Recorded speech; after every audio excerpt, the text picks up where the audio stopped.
जी news portal के लाखों दर्शकों को नमस्कार। आज हैं हम एडीएम साहब के पास और बरसात का दौर जारी है और कई जगह काफ़ी जगह घटना हो चुकी है। सर जी न्यूज पोर्टल पे आपका स्वागत है। सर क्या कहना चाहेंगे, बरसात का दौर जारी है और काफ़ी घटनाएं घट रही हैं, क्या संदेश देना चाहोगे सर? सर मानसून सत्र से पहले सरकार और प्रशासन के स्तर पे पूर्व तैयारी होती है।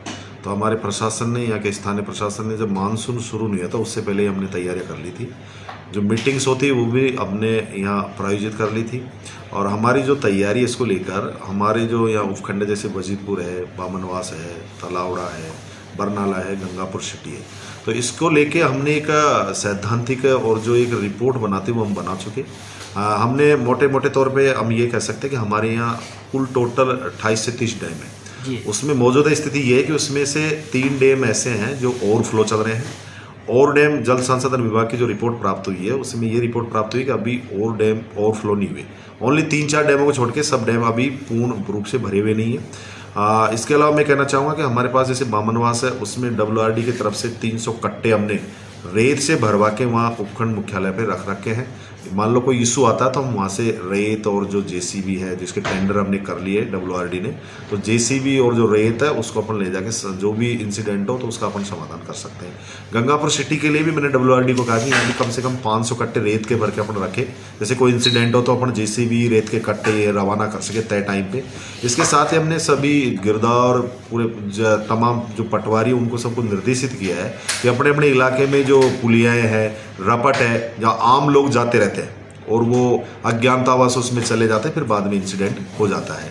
झरने भी है, जैसे अपना धुंधेश्वर महादेव का झरना है, उधर रिवाली में भी एक झरना बताते हैं, तो वो है। तो वहाँ हमने वार्निंग जो बोर्ड है वो लगाने के लिए भी BDOs को निर्देशित कर दिया। जो साइन बोर्ड लगाने के लिए कहा है कि भाई वहाँ साइन बोर्ड लगा दिया जाए और पूरी चौकसी रखे। जो हमारे VDOs है, ग्राम सेवक है, उन सभी को हमने निर्देशित कर दिया कि तुम्हारे जितने भी जल भराव के क्षेत्र है जहाँ इंसिडेंट होने की संभावनाएं हैं, चाहे वो झरना हो, फार्म पॉन्ड भी हो सकते हैं, झरने हो सकते हैं, रपट हो सकती है, पुलियाई हो सकती है, तो उसमें लेके एहतियात बरते। और हमारा जो स्थानीय प्रशासन है वो पूरी तरह मुस्तैद है और हम लगातार इसमें मॉनिटरिंग कर रहे हैं। और चारों तरफ से हम पटवारी, गिरदा और हमारी जो तहसीलदारगण है, SDO साहिबान है, उन सब से मेरी बात होती रहती है और हम पूरी इलाके पर नज़र है। और हमने ये भी कर रखा कि किसी प्रकार का इंसिडेंट हो उससे पहले इंसिडेंट को रोकने के लिए तमाम प्रकार के जो उपाय है वो अपने को कर लेने चाहिए और हमारी यहाँ पूरी तैयारी है। तो मैं आशा करता हूँ कि हमारा जो ये मानसून सीजन है इसमें इससे किसी भी प्रकार की अनहोनी या किसी प्रकार की कोई जो नेगेटिव इंसिडेंट वो होगी नहीं, ये हम इंश्योर करते हैं। सर झालावाड़ जो कांड हुआ था, जर्जर अवस्था में स्कूल की बिल्डिंग गिर गई, ऐसी भी अपने क्षेत्र में काफ़ी बिल्डिंग है, चाहे स्कूल ही नहीं हो, सरकारी अस्पताल की भी बिल्डिंग है, क्योंकि काफ़ी स्थिति खतरनाक है। अपना जो बड़ा अस्पताल है वो बहुत पुराना, कम से कम 50 साल बना हुआ, जगह जगह उसकी चीरियाँ टूटी हुई है। हमने लाइव भी चलाया था परसों, और ICU वार्ड के पास में जस्ट टूटी पड़ी है और उसमें थोड़ा दूसरी जगह काम भी चल रहा है जी। और सरकारी काफ़ी ऐसे स्कूल भी हैं जो जर्जर अवस्था में, हमारे पास बहुत सारे वीडियो आए जो हमने चलाए भी हैं। सर उनके लिए क्या दिशा निर्देश दिए गए हैं? सर अभी जो दुखांतिका हुई है झालावाड़ जिले में, उसके बाद हमारे माननीय मुख्यमंत्री जी ने एक रिव्यू मीटिंग बुलाई थी सभी कलेक्टर्स और तमाम प्रकार के प्रशासन की। उसमें मुख्यमंत्री ने साफ निर्देश दिए थे कि तमाम प्रकार की जो बिल्डिंग्स हैं वो शिक्षा विभाग की हो या तमाम जो सरकारी ऑफिस है, जो PWD, PHD, तमाम प्रकार के जो भी सरकारी डिपार्टमेंट है, वो उनके लिए सर्वे के आदेश आए थे। हमने उपखंड वाइज सर्वे करवा लिया स्कूल्स का कि किस बिल्डिंग की क्या स्टेटस है। एक फॉर्मेट डेवलप किया, उस फॉर्मेट में हमने पूरी सूचनाएं भरवा ली है। हर स्कूल को हमने टच किया है, हर स्कूल की जो स्थिति है बिल्डिंग्स की, जर्जर है, नहीं है, मरम्मत योग्य है, नहीं है, किस प्रकार की रिस्क है। और यहाँ तक कि हमने कहा कि यदि रिस्क है स्कूल में तो उसको लॉक कर दे, सील कर दे, और बच्चों को उसमें हमें नहीं बिठाने के निर्देश हमने शिक्षा विभाग के जो अधिकारी उनको दिए हैं। और हमारे श्रीमान जिला कलेक्टर महोदय के द्वारा भी 2 दिन पहले इंजीनियर्स को भी लगाया गया है। इंजीनियर्स को ये निर्देशित किया कि फील्ड में जाकर 1 by 1 बिल्डिंग्स है, तमाम प्रकार के जो सरकारी डिपार्टमेंट है, सभी बिल्डिंगों को वो चेक करेंगे, सभी बिल्डिंगों की एक रिपोर्ट तैयार करेंगे और ये देखेंगे कि ये बिल्डिंग योग्य है या नहीं है, और उसकी एक रिपोर्ट या रिकमेंडेशन के लिए कलेक्टर महोदय ने कहा है। और हमारे जो इंजीनियर्स हैं वो फील्ड में काम कर रहे हैं और मैं समझता हूँ कि बहुत जल्दी हर बिल्डिंग की रिपोर्ट हमारे पास सामने होगी।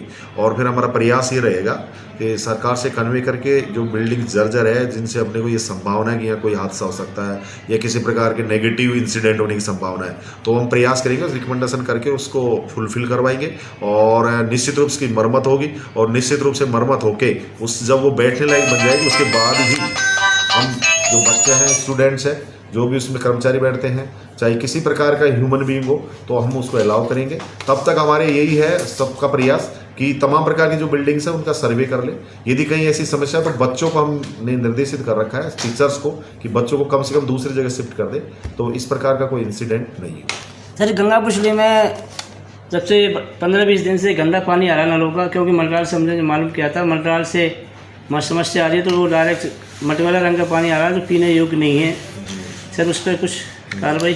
देखो, ये गंगापुर सिटी की जो पेयजल व्यवस्था है उसको लेकर तमाम प्रकार के यहाँ समस्या आती रहती है, लोग ज्ञापन भी देते हैं, लेकिन हमारा जो PSCD है विभाग, तो हम साप्ताहिक समीक्षा बैठक भी यहाँ करते हैं, SDO साहब भी आते हैं, मैं उसमें जाता हूँ।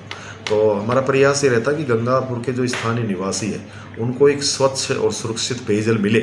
तो किसी वजह से ये इशू आया होगा, लेकिन जैसे ही इशू आता तो हम बहुत प्रॉपर तरीके से PSCD के जो हमारे एक्शन साहब हैं मीणा जी, उनसे हम बात करते हैं। तो निश्चित रूप से मेरा ये मानना है कि वो अगले 2-4-5 घंटे में उस व्यवस्था का जो समस्या उसका निस्तारण कर देते हैं। और यदि ऐसी कोई समस्या आपकी तरफ से, तो मैं अभी बात करूँगा और इसका हम बहुत जल्दी इसका समाधान करवा देंगे। एक सर, जो स्वस्थ होने के लिए लोग फल खाते हैं और उनमें काफ़ी मिलावट की जा रही है, जो बड़े व्यापारी हैं थोक के जो कार्बेट से पकाते हैं, SSO से पकाते हैं, ऐसे व्यापारियों के साथ क्या सख्त कार्रवाई नहीं? आपकी जो बात है वो काफ़ी हद तक सही है कि हमारे जो फ्रूट्स हैं जो खाने के लिए या सेहत के लिए या जो मेडिसिन विभाग के जो डायरेक्शन होता है कि भाई पेशेंट लोगों को फ्रूट्स खाने चाहिए, तो वो फ्रूट्स ताज़ा तरोताज़ा होनी चाहिए। आपका ये कहना है कि उसको विभिन्न प्रकार के रसायनों से पकाए जाते हैं जी। तो मेरा ये मानना ये गलत है। यदि रसायनों से पकाए जाते हैं फल फ्रूट्स, तो निश्चित रूप से वो सेहत के लिए फ़ायदेमंद नहीं हो सकते। तो आपका जो प्रश्न है वो लाजिमी है। तो मैं इसको लेकर एक कृषि उपज मंडी और हमारा जो इसका मैकेनिज्म है उससे बात करूँगा। यदि इस प्रकार का है तो मैं उन सब से अपील करूँगा, उन सब से बात करूँगा कि इस प्रकार से फलों की जो फलों को पकाया जा रहा है वो गलत है। मैं चाहता हूँ कि नेचुरली तरीके से ही फल आए तो वो अपने स्वास्थ्य के लिए बेहतर होगा। तो इस बारे में कृषि उपज मंडी के जो हमारे सेक्रेटरी साहब है और जो मैकेनिज्म है नीचे वाला, उससे मैं बात करूँगा और प्रयास ये करूँगा कि हमारे फलों में जो विभिन्न प्रकार के रासायनिक इस्तेमाल हो रहे हैं रसायन, तो उन पर प्रभावी रोक लगे। और मैं समझता हूँ कि अपने को एक शुद्ध और तरोताज़ा फल हमारे जो गंगापुर के निवासी है, जो गंगापुर के सेहतमंद लोग हैं, उनको मिलना चाहिए। सर पिछले साल एक दुर्घटना घटी थी, बहुत ही वैसी थी। एक स्कूल का स्टूडेंट था जो कि बरसात तेज आने के कारण अधिकतर जो गांव के बच्चे आते हैं सर, उसमें जो रेलवे की पुलिया के नीचे से आते हैं वो, और अचानक पिछली साल अचानक तेज बहाव आ गया और जो पुलिया के अंदर वो बच्चा साइकिल लेके चले गया और वो डूब के उसकी मौत हो गई।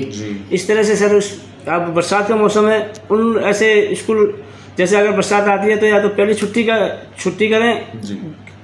अधिकतर जो गांव के बच्चे आते हैं क्योंकि वो पुलिया के नीचे से निकलते हैं, तेज बहाव आया, दोबारा घटना नहीं घटे सर, उसके लिए। हाँ सर, मेरा इसमें ये मानना है कि कोई भी इंसिडेंट होता है तो उस इंसिडेंट को रोकने के लिए 3-4 इसमें अपने जो हितधारक है उनका इसमें योगदान होना चाहिए। नंबर एक तो हमारा जो शिक्षा विभाग के टीचर्स है, शिक्षा विभाग के अधिकारीगण हैं, उनको सचेत होना चाहिए।